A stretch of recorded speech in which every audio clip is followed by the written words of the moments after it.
In the quiet coastal town of Penrose Haven, nestled among the cliffs and wildflower meadows of North Cornwall, life moved at a gentle pace. The sea air carried the scent of salt and honeysuckle, and neighbors greeted each other by name on morning walks past whitewashed cottages and cobbled lanes.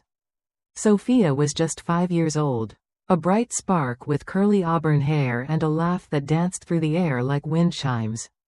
Her world revolved around tea parties, picture books, and Tom, the mischievous gray tabby cat her parents adopted from a local rescue center a year ago.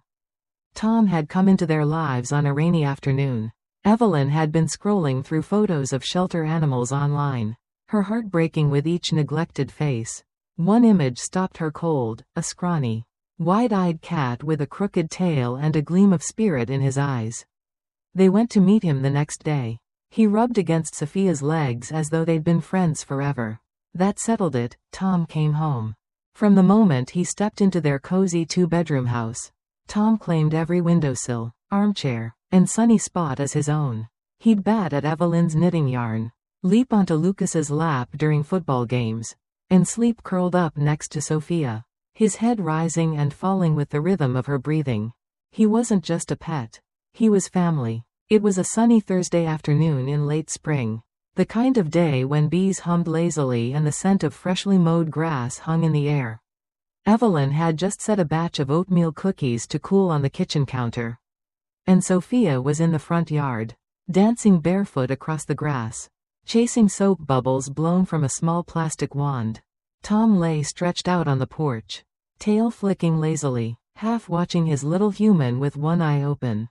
He seemed relaxed, but something in his posture said otherwise. Tom, like many animals, had a sixth sense when it came to danger.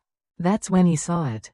Down the street, a large pit bull, muscled, panting, with eyes fixed and determined, was trotting fast toward the yard.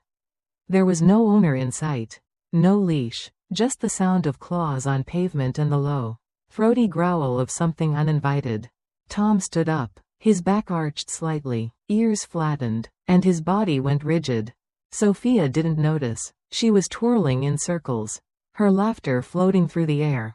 Then, without warning, the pit bull charged. Tom didn't hesitate. In a flash of fur and fury, he launched himself from the porch.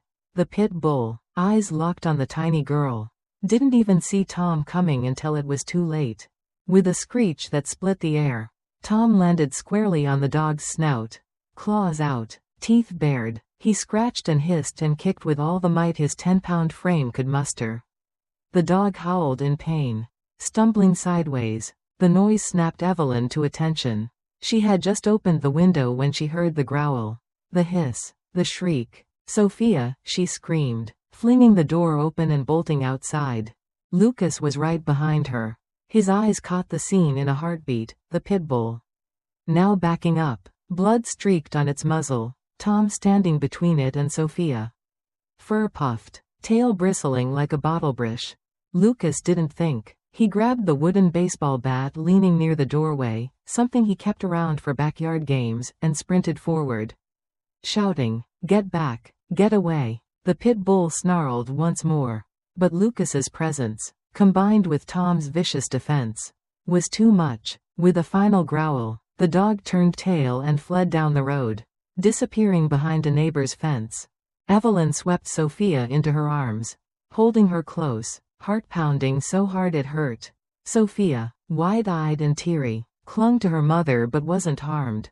"Tom saved me," she whispered, voice trembling. "He came flying." Lucas dropped the bat, his hands shaking. He turned toward Tom, who now rubbed against Evelyn's leg, letting out a soft, proud meow. The security camera above the porch light blinked silently, having captured every second. Later that night, when things had calmed and the police had taken a report about the loose dog, Lucas downloaded the footage. They watched it together, the whole family, sitting on the couch with Tom nestled between them.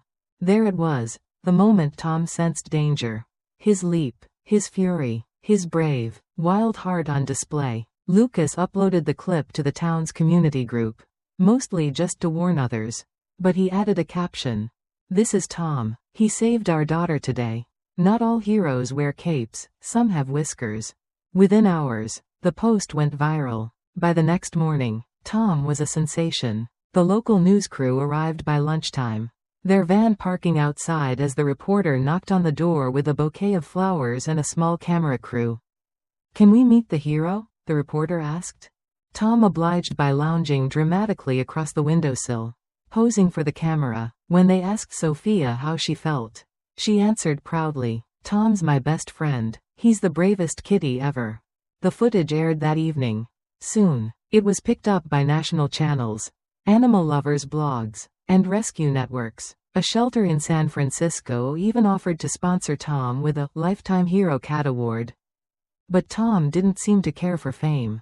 He just liked the extra treats, the ear scratches, and, more than anything, cuddling up next to Sophia at bedtime. Like he always had. Weeks passed, but Tom's act of courage remained fresh in everyone's minds. At the local farmers' market, vendors gave him small snacks and kids asked to take photos with him. The mayor invited the family to a small ceremony in the town square, where Tom was presented with a tiny medal and a framed certificate that read, "For outstanding bravery in the protection of human life." Sophia beamed through the whole event, holding Tom gently in her arms. One evening, Lucas sat on the porch steps, Tom at his side. He looked down at the cat, scratching gently behind his ear. "You know," he said quietly, "we thought we were rescuing you." Tom blinked slowly, as cats do when they trust you completely. "But I think you saved us more than we ever saved you." Tom's story is more than a tale of claws and courage, it's a testament to love. When Sophia's family adopted him, they gave a once-abandoned cat a second chance. In return, he gave them everything, his heart, his loyalty, and, when it mattered most, his courage. It's easy to think that we rescue animals when we adopt them. But sometimes, they're the ones who rescue us, teaching us compassion, courage, and the meaning of true friendship.